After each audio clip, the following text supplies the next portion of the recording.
आज तो देसी मुर्गी खाऊंगा, वो भी अकेले अकेले। आज पार्टनर भी साथ नहीं है मेरा। वे कैस ये क्या लटकाया हुआ है?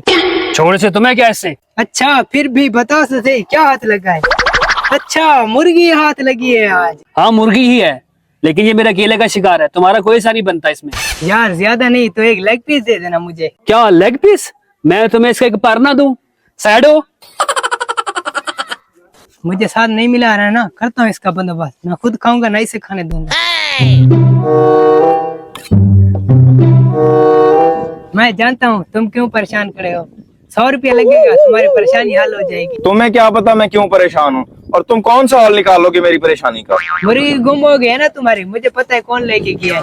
पहले 100 रुपया दोगे फिर मैं उसका नाम बताऊंगा। पर हाँ तुम कहते हो तो मैं तुम्हें वहाँ ले जाता हूँ जहाँ वो पकाने के चक्कर में है। अच्छा, ये लो 100 रुपया और मुझे ले चलो उस हरामखोर के पास। आज करता हूँ